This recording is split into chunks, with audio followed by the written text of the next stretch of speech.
वीतरागवे ज्ञानता शिव स्वरूप शिव का हार नमो त्रियोग समालिके।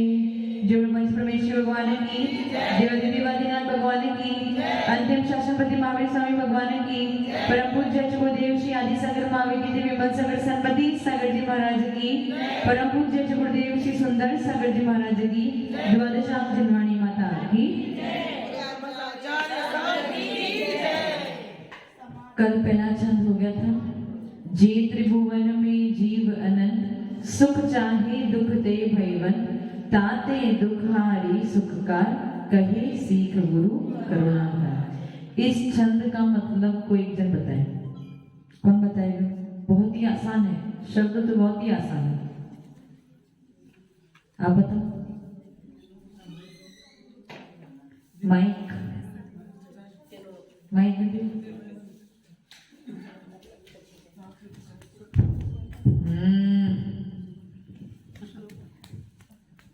जे त्रिभुवन में जीव अनंत सुख चाहे दुख ते भयवन ताते दुखारी सुखकार कहे सीख गुरु करुणा धारा। नमोस्तु गुरुदेव, वंदना माता जी, इच्छा माता जी, वंदना दीदी। जे त्रिभुवन में जीव अनंत, इस तीनों लोकों में अनंतानंद जीव भरे हुए हैं। सुख चाहे दुख ते भयवन, सभी सुख को चाहते हैं और दुख से डरते हैं। ताते दुखारी सुखकार, ताते दुखारी सुखकार, दुख को हरने वाले, उनको उनके दुख हरण के लिए एवं के लिए गुरु और सुख देने के लिए, और सुख देने के लिए गुरु करुणा करके उपदेश दे रहे हैं, सीख दे रहे हैं। सबको ये वाली बात समझ में आ गई? ठीक। ताते दुखारी सुखकार कहे सीख गुरु करुणा धारा। आगे का छंद है, ताही सुनो भवि मंथिर आन जो चाहो अपनो कल्याण मोह महामद पियो अनादि भूल आपको भरमतवानी। ताही सुनो भवि मंथिर आन मतलब ताही यानी उस सीख को, उस उपदेश को। कौन से उपदेश को? जो करुणाधारी मुनिराज आपके लिए उपदेश दे रहे हैं, जो गुरु हैं वो आपके लिए उपदेश दे रहे हैं, उसको आप ताही सुनिए।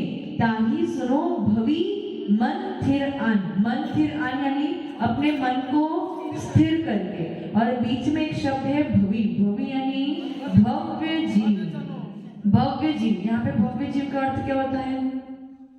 भव्य, आप भव्य हो? भव्य कौन होता है?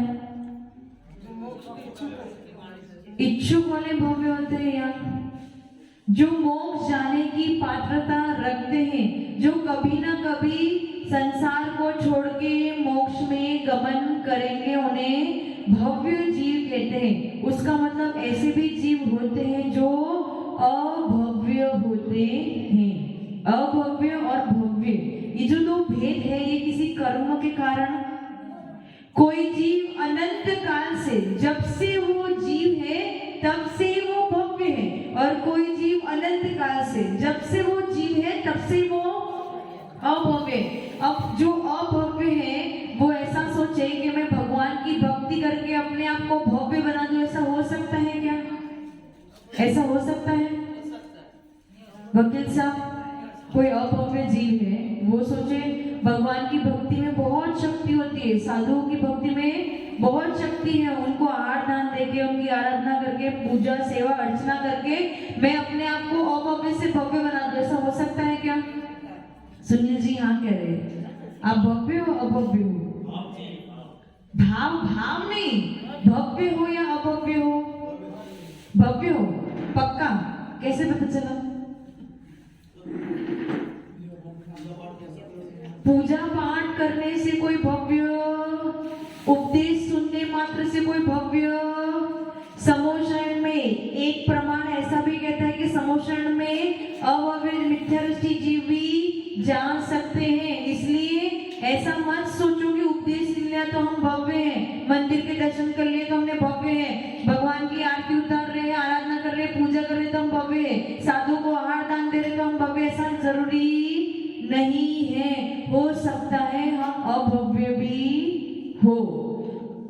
भव्य और अभव्य को डिसाइड करने वाला कोई भी कर्म, कोई जीव पहले से, जब से वो जीव है तब से वो भव्य है, और जब से कोई जीव है तब से वो अभव्य है, ऐसा पहले से ही निश्चित होता है। ये क्या बोलते हैं, पारिणामिक भाव है। इस भाव को किसी ने बनाया, अगर किसी ने बनाया था तो पक्षपात होता कि मुझे तो भव्य बना दे, इनको अभव्य बना। किसी ने बनाया, पारिणामिक है। जब से वो जीव है तब से ही वो भव्य है, जब से वो जीव है तब से वो अभव्य है। अब भव्य और अभव्य का मतलब क्या होता है? जो कभी अपने जीवन काल में, पूरे संसार काल में जो सम्यक दर्शन को उत्पन्न कर लेगा तो वो क्या बन जाएगा? बन जाएगा नहीं, वो अपने भव्य पने को प्रकट कर देगा। तो जिसने सम्यक दर्शन को धारण कर लिया है वो निश्चित तौर पे भव्य है, मतलब मोहर लग गई कि वो भव्य है। परंतु ऐसे भी जीव है जो अभी मिथ्यात्व में पड़े हैं, भव्य तो है लेकिन सम्यक दर्शन प्रकट, लेकिन कभी ऐसा मौका आएगा कि वो भव्य बनेंगे, यानी सम्यक दर्शन को भी प्रकट। समझ में आया? तो भव्य कौन होता है? भव्य मतलब सिंपल बात है, भव्य वो जीव है जो कभी ना कभी सम्यक दर्शन को उत्पन्न कर लेगा। और दूसरी बात, जो कभी ना कभी मोक्ष, तो कि जिसने एक बार सम्यक दर्शन उत्पन्न कर लिया उसकी मोक्ष की टिकट पक्की हो गई। समझ में आया? तो भव्य कौन है? भव्य कौन है? जो सम्यक दर्शन को प्राप्त कर ही लेगा और कभी ना कभी मोक्ष जाएगा ही जाएगा, वो क्या है? और अभव्य कौन है? जो कभी भी पहला गुणस्थान नहीं छोड़ पाएगा, वो किसकी श्रेणी में आएगा? वकील साहब, पहला गुणस्थान नहीं छूट रहा है, कहीं हम अभव्य तो नहीं है? कोशिश कर रहे हैं फिर भी नहीं छूट रहा है, गुरु का उपदेश सुन रहे हैं फिर भी पहला गुणस्थान नहीं छूट रहा, तो कहीं हम अभव्य तो? प्रश्न उठना चाहिए। मतलब जो कभी भी अपने जीवन काल में, संसार काल में पहला गुणस्थान नहीं छोड़ सकता, जो कभी सम्यक दर्शन उत्पन्न नहीं कर सकता, जो कभी मोक्ष नहीं जा सकता, वो जीव कौन सा है? अभव्य। अब उसमें आचार्य भगवान एक उदाहरण देते हैं। पॉपकॉर्न होते हैं ना, वो मकई आती है तो उसमें से क्या होता है, कुछ एक जीव होते हैं वो बाहर आ जाते हैं, और कुछ एक ऐसे होते हैं जो पकते ही नहीं। कुछ कुछ मूंग की दाल के कण, कुछ कुछ तुअर के दाल के कण, कुछ कुछ धान ऐसे होते हैं, हाँ उगड़ा जो भी होगा, वो कुछ ऐसे होते हैं जिसको कितनी भी सीटी बजा लो, ऐसे वो छोले के भी कुछ कुछ दाने ऐसे थे, कितनी भी सीटी बजा लो वो कभी भी सीखते नहीं है। इसी प्रकार से अभव्य जीव की हालत भी ऐसी होती है, उसकी कितनी भी सीटी बजा लो वो कभी भी सम्यक दर्शन को प्राप्त नहीं कर सकेगा, और यदि सम्यक दर्शन को प्राप्त नहीं कर सकेगा तो कभी मोक्ष भी नहीं जा पाएगा। समझ में आया? भव्य और अब तकलीफ ये आती है कि भव्य भी 3 प्रकार के होते हैं। कितने प्रकार के? एक तो आसन भव्य, आसन भव्य यानी निकट भव्य, दूसरा दूर भव्य, और तीसरा दूरांतूर भव्य। भव्य कितने प्रकार के हैं? 3 प्रकार के। एक तो निकट भव्य अथवा आसन भव्य, दूसरा दूर भव्य, और तीसरा दूरांतूर भव्य। अब निकट भव्य से आप क्या समझते हो? निकट बिल्कुल समीप में है, बिल्कुल समीप में अब मोक्ष जाने वाला ही है, मतलब ज्यादा समय नहीं लगेगा, उसको ज्यादा भाव नहीं लगेगा, कुछ एक भाव में वो मोक्ष चला जाए, मिनिमम 2-3 भाव में और मैक्सिमम 7-8 भाव में वो मोक्ष चला जाएगा। ऐसा जीव को क्या बोलेंगे आप? निकट भव्य। जैसे रावण कहाँ पे है? नरक में। लक्ष्मण कहाँ पे है? तीर्थंकर प्रकृति का वध किया है क्या?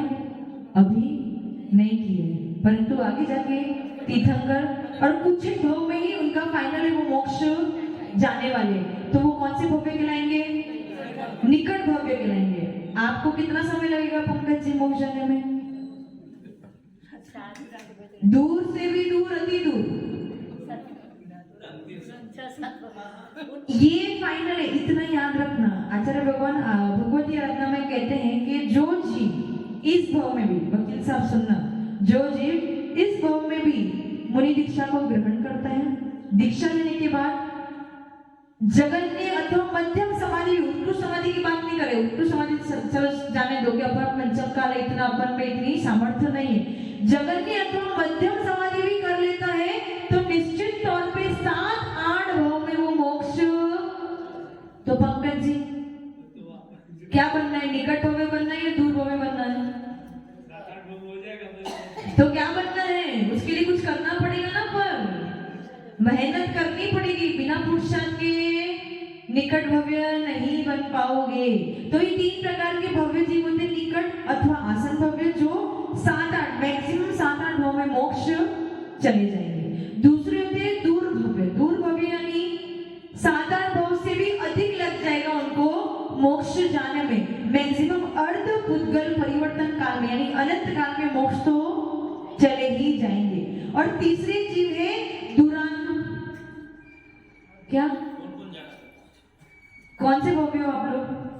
अभी तीसरे भव्य पे आने तो दो, तीसरे भव्य बता दो फिर पूछेंगे। दुरान दूर भव्य, दूर से भी अति दूर, दूर भव्य को अनंत काल लगने वाला है मोक्ष जाने में, निकट भव्य को 7-8 भव, दूर भव्य को 7-8 भव से ऊपर अनंत काल लग जाएगा मोक्ष। और दुरान दूर जो कभी मोक्ष जा ही नहीं पाएगा, ऐसे जीव को दुरांदूर भव्य कहते हैं। समझ में आया क्या कहते हैं? दुरांदूर भव्य यानी अभव्य तो मोक्ष नहीं जाएगा, ये फाइनल है, लेकिन भव्य में से भी कुछ एक दुरांदूर भव्य जीव होते हैं, वो भी कभी मोक्ष नहीं जा पाएंगे, क्योंकि वो कभी मिथ्या गुणस्थान को नहीं छोड़ पाएंगे, कभी संवेदन प्राप्त नहीं कर पाएंगे और कभी मोक्ष भी। अब आप बताओ इन तीनों में से, चारों में से आप कौन से हो? नहीं, अभव्य अलग है और दुरांदूर भव्य अलग है। अभव्य और भव्य ये पारिणामिक भाव है, किसी का भव्य पारिणामिक भाव होने के बावजूद भी वो मोक्ष नहीं जा सकता है, तो इसलिए वो दुरांदूर भव्य कहलाता है। अब बताओ आप कौन से हो? बाप रे, मतलब कितना कॉन्फिडेंट, दूर भव्य है, हमें निकट भव्य तो बनना ही नहीं है। दुरांदूर आर्टिस्ट तो कह रहे दुरांदूर भव्य हो, दुरांदूर भव्य हो।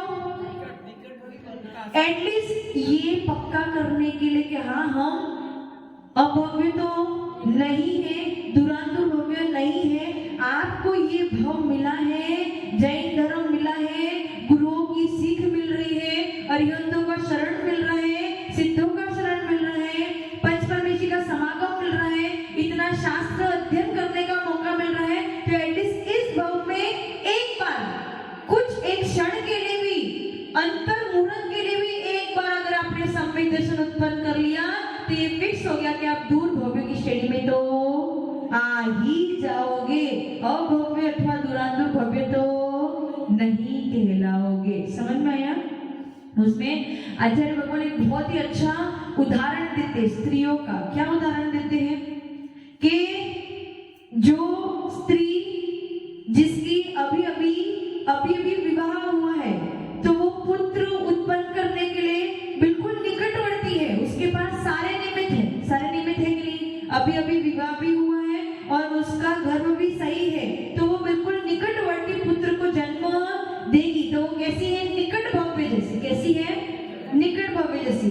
एक स्त्री ऐसी है जो जिसका गर्भ सही तो है, जो बांझ नहीं है परंतु अभी विवाह नहीं हुआ है, बांझ नहीं है परंतु विवाह, लेकिन जब विवाह हो जाएगा तो वो पुत्र की उत्पत्ति कर लेगी, तो वो कौन सी भव्य कहलाएगी? दूर भव्य। अभी मोक्ष नहीं जाना है पर जल्दी ही जब निमित्त मिलेंगे तो चले जाएंगे, तो वो दूर भव्य। तीसरी कौन है? तीसरी वो है जो दुरांदूर भव्य है। कैसी है? जिसकी शादी हो तो गई थी, बांझ नहीं थी, गर्भ सही था, परंतु पति का वियोग हो गया, और जब पति का वियोग हो गया, जब वो विधवा बन गई, तब वो उसके पास सारे निमित्त यानी गर्भ सही होने के बावजूद भी वो पुत्र उत्पन्न नहीं कर सकती। वो क्या हो गई? दुरांदूर भव्य। और एक वो स्त्री है जो जन्म से ही जिसके पास गर्भ नहीं है, जो गर्भ धारण नहीं कर सकती वो हो गई अभव्य। समझ में आ गया? जो कभी भी पुत्र की उत्पत्ति नहीं कर सकती है। समझ में? ये 4 प्रकार के जीव हो गए। एक तो निकट भव्य, दूसरा दूर भव्य, तीसरा दूरांतुर भव्य और चौथा अभव्य। उसमें जिसने अभी अभी विवाह किया है, जो पुत्र उत्पन्न कर सकती है, संतान उत्पन्न कर सकती है, वो हो गया है निकट भव्य, जल्दी से ही निमित्त मिलेंगे और वो मोक्ष चले जाएंगे। दूसरी है जो स्त्री बांझ नहीं है, गर्भ सही है उसका, संतान भी उत्पन्न कर सकती है परंतु अभी विवाह नहीं हुआ है, तो वो दूर भव्य है कि जैसे ही निमित्त मिलेगा कि मोक्ष चले जाएंगे। तीसरे वो स्त्री है जिसका विवाह हुआ तो था, जिसका गर्भ सही तो है परंतु पति वियोग होने जाने की वजह से अथवा विधवा हो जाने की वजह से अब संतान उत्पन्न नहीं कर सकते, वो क्या हो गई? दूरांतुर, अब कभी भी संतान उत्पन्न नहीं। और एक वो स्त्री है जिसका गर्भ है ही नहीं अथवा जो बांझ कहलाती है, जो संतान उत्पन्न करने की जिसमें सामर्थ्य नहीं है, वो हो जाएगी अभव्य, जो कभी भी मोक्ष नहीं जा सकती। ये एग्जाम्पल समझ में आ गया आपको? तो आपको क्या बनना है? निकट भव्य बनना है। तो उसके लिए निकट भव्य बनने के लिए क्या करना पड़ेगा? पुरुषार्थ। कौन सा पुरुषार्थ करना पड़ेगा? ये मोक्ष मार्ग का पुरुषार्थ करना पड़ेगा, समाधि करनी पड़ेगी। यदि आप समाधि मरण कर लेते हो, आचार्य भगवान ने लिखा है भगवती आराधना में, यदि जगत ने अथवा मध्यम समाधि भी अगर आपने कर ली तो फिर आप 7-8 भव में मोक्ष निश्चित जाओगे ही जाओगे। समझ में आएगा? तो एटलीस्ट हमें ये बात का ध्यान रखना है कि हमें अभव्य अथवा दूरांतुर भव्य नहीं कहलाना है। उसके लिए हमें क्या करना पड़ेगा? क्या करना पड़ेगा? पुरुषार्थ नहीं, क्या करना पड़ेगा? संयम। जाने दो, क्या करना पड़ेगा? सम्यक दर्शन उत्पन्न करना पड़ेगा। संयम इस भाव में नहीं भी धारण करोगे कोई बात नहीं, परंतु एक बार ये तो फिक्स कर लो कि आप सम्यक दृष्टि, अगर आप फिक्स हो या सम्यक दृष्टि हो तो फिर आपकी 2 में गिनती आ जाएगी। कौन से 2 में? दूर भव्य अथवा निकट भव्य। समझ में आ गया? वकील साहब, गुणस्थान चौथा। चलो इतना तो परिवर्तन है। अगर अपने मन में ये बात भी बैठ गई कि हमारा चतुर्थ गुणस्थान हो रहा है, तो कहीं ना कहीं अगर नहीं भी होगा तो एक दिन हो जाएगा। समझ में आया? कि पॉजिटिव एनर्जी, पॉजिटिव ऊर्जा जो होती है हमें उस मार्ग पे लगा देती है। तो ताही सुनो भवि मंथिर आन। दौलत राम जी भी क्या कह रहे हैं? भव्य जीवों के लिए उपदेश दे रहे, क्योंकि उनको भी पता है कि अभव्य जीव इसको सुनेगा तो भी कुछ कर, जैसे वो ओगड़ा कितना भी पका लो पक नहीं सकता, उसी प्रकार से जो अभव्य अथवा दूरांतुर भव्य है उनको गुरु कितना भी उपदेश दे दे, कितना भी सिखा ले, कितना भी बता दे, परंतु फिर भी उसका कुछ भी भला होने वाला। इसलिए वो क्या कह रहे हैं? भव्य जीव ताही सुनो भवि मंथिरन। हे भव्य जीव, मन लगा के सुन। ताही सुनो भवि मंथिरन, जो चाहो अपनो कल्याण। यदि आप अपना कल्याण चाहते हो तो ही सुनो, नहीं तो जरूरत क्वांटिटी नहीं बढ़ानी है, क्वालिटी चाहिए। क्या चाहिए? यहाँ पे 1000 लोग बैठे हैं और 1000 में से केवल 5 ही सुनने वाले हैं तो उसका कोई मतलब। परंतु यदि एक भी बैठा है लेकिन वो सुन के अपने जीवन का कल्याण करने वाला होगा तो उसके लिए कितना भी उपदेश देना पड़े दे देंगे। सिंह की पर्याय में महावीर स्वामी भगवान जब सिंह की पर्याय में थे, अकेले ही थे और 2 मुनिराज ने उनको उपदेश दिया। मतलब 2 गुरु एक सिंह को उपदेश देने के लिए तत्पर हो रहे हैं। तो वो क्या भव्य जीव था, उनमें वो पात्रता थी, उसके अंदर में वो बैठा था कि हाँ मुझे अपना कल्याण करना। इसलिए दौलत राम जी भी ये कह रहे हैं, अगर तेरी अपने कल्याण करने की इच्छा है तो ही सुनने आ, नहीं तो तू आदर करने वाला यहाँ बैठे भी क्या करोगे? अगर इच्छा नहीं है कल्याण करने, क्या बोल रहे हैं, क्या मतलब है इतना सुनाने का? सब ऊपर से जाएगा उसको। सुना भी लोगे तो क्या बोलेंगे? क्या बोर कर रहे हैं, बात का ना आवे ना तावे, बस ऐसे ही बोले जा रहे मतलब जैसे अपन हम बोल रहे हैं यहाँ पे अनंतानंद जीव है, तो कोई ऐसे तर्क वितर्क कर सकते? कहाँ दिख रहे आपको अनंतानंद? तो ऐसे थोड़ी ना विश्वास कर लेंगे, तो ये क्या हो गया, वितर्क हो गया।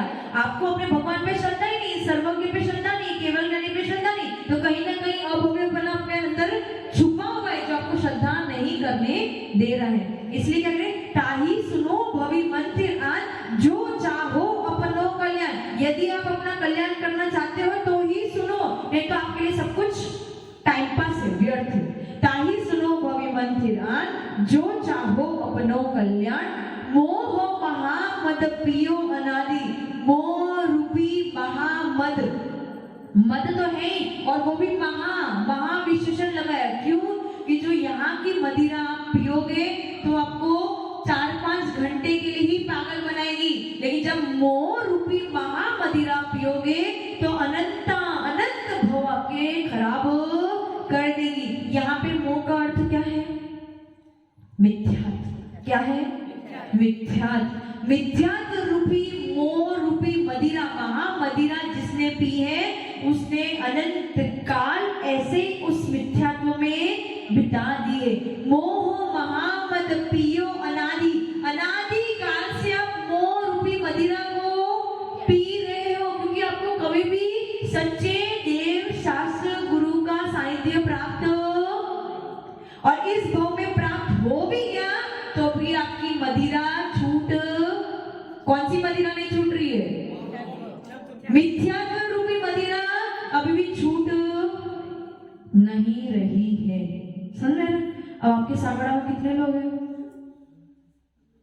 लोग तो बहुत है ना, 350 दिख कितने रहे हैं, जिनको अपना कल्याण करना है वो दिख रहे हैं, बाकी सब मोह रूपी मदिरा पी के आराम कर रहे हैं, मिथ्यात्व में पड़े हैं। समझ में आ रहा है मैं क्या कह रही हूँ? तो मोह महामद पियो अनादि, मोह रूप मिथ्यात्व को ही सबसे बड़ा मदिरा कहा गया है। कि जब मैंने आपको कर्म सिद्धांत पढ़ाया था तब बताया था कि मिथ्यात्व यानी आपकी आंखों पे पट्टी बन जाती है, आपको समझ में नहीं आता है क्या सत्य है क्या असत्य है, क्योंकि काली पट्टी जब बन जाती है तो इंसान अंधा हो जाता है। वो अंधा हो जाता है तो उसे कुछ भी नजर नहीं आता है। समझे? तो मोह महामद पियो अनादि, भूल आपको भरमतवादी, भूल आपको यानी खुद को भूल के, आपको यानी खुद को, भूल आपको भरमत, भरमत यानी पागल जैसा, भूल आपको भरमतवादी, पागल जैसे अपने आप को भूल के मिथ्यात्व रूपी मदिरा अनादि काल से पीता आ रहा है, और जब तक वो अपना कल्याण नहीं करेगा तब तक वो पीता ही चला जाएगा। अब ये जो छंद है ना, इसको पढ़ के आपको क्या समझ में आ रहा है? आपके मन में कुछ भाव जागृत हो रहे हैं? आपके मन में ये भाव जागृत होना चाहिए कि हम वो कुछ एक गिनती वाले भव्य जीव हैं जिनको गुरुओं का सानिध्य प्राप्त हो रहा है। सानिध्य प्राप्त होने के बाद उनका उपदेश सुन रहे हैं, और उनका उपदेश सुनने के बाद चिंतन कर रहे हैं, मनन कर रहे हैं, और अपने जीवन में धीरे धीरे उतारने की कोशिश भी। बताओ, भव्य जीवों की गिनती कितनी है? मनुष्य कितने हैं? बहुत है, पर भव्य लोगों की गिनती कितनी है? कुछ एक ही गिनती है। इसलिए हम वो बिरले प्राणी हैं जो गुरुओं का उपदेश सुन के अपनी आत्मा का कल्याण करना चाह रहे हैं। अपना मूल्य समझो, ये जो समय आप बिता रहे हो ना, इस समय का मूल्य समझो, आप अपने भव का, मनुष्य पर्याय का मूल्य समझो, और इस मूल्य का आंकलन करके अपने आत्मा के कल्याण के मार्ग पे आगे बढ़ो। तो छुड़ाला पढ़ना सार्थक है, नहीं तो जो है सो है। समझ में? किसी को प्रश्न पूछना है?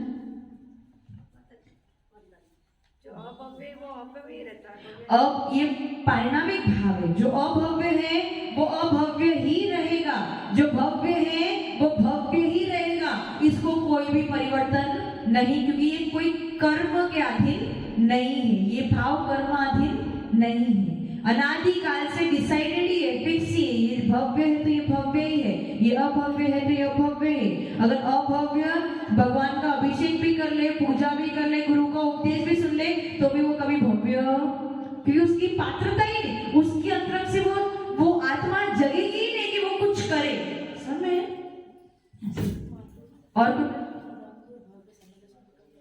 नहीं कर सकता। दुरांतुर भव्य, दीदी का प्रश्न क्या है, दुरांतुर भव्य का सम्य दर्शन प्रकट कर सकता है? नहीं कर सकता, क्योंकि जिसने एक बार सम्य दर्शन प्रकट कर लिया उसका मोक्ष जाना फाइनल है। और दुरांतुर भव्य जैसे विधवा स्त्री पुत्र उत्पन्न नहीं कर सकती, वैसे ही दुरांतुर भव्य जीव कभी मोक्ष। इसलिए पहली टिकट कौन सी है? नहीं, पहली टिकट कौन सी है? मोक्ष की टिकट कौन सी है? सम्यक दर्शन। इसलिए यदि इस भाव में, पंकज जी आपके लिए नहीं बोल रही, बाकी सबके लिए बोल रही हूं, इस भाव में यदि मुनिराज नहीं भी बन सको, संयम को धारण नहीं भी कर सको, तो एटलीस्ट सम्यक दर्शन को प्राप्त कर लेना, ताकि आपके मन में ये खुशी रहेगी, ये सांत्वना रहेगी कि हाँ चलो मोक्ष तो भव्य की श्रेणी में तो समय। पंकज जी आपके लिए नहीं था ये, आपको तो क्योंकि आगे बढ़ना है। बलबीर जी आप दोनों के लिए उपदेश नहीं था, ठीक है? चलो, और कोई प्रश्न? हाँ पूछो। नमोस्तु गुरुदेव, वंदना माता जी। जैसे कोई जीव अभी भव्य है तो अगले पर्याय में, अगली गति में वो अभव्य भी तो हो सकता है। मैंने क्या बोला? जो अनादि काल से अभव्य है वो कितने भी भाव को बदल दे वो भव्य अभव्य ही रहेगा, और जो अनादि काल से भव्य है वो कितने भी भाव बदल दे वो भव्य ही रहेगा। कुछ भी कर ले, कुछ भी। मैंने क्या बोला? कोई अभव्य जीव साधु के शरण में आके साधु भी बन जाएगा तो भी वो कभी भव्य नहीं बन पाएगा। समझ? एक बार सरस्वती माता के चरणों में वंदन करेंगे, नमन करेंगे। ओम ह्रीं वाग्वादिनी द्वादशांगिनी हंसगामिनी वीणवादिनी शुद्धादम का सार बताई सरस्वतीभ्यो सरस्वतीभ्यो सरस्वतीभ्यो। जय भगवान शांति माता की, अजय गुरुदेव सुंदर सागर जी महाराज की।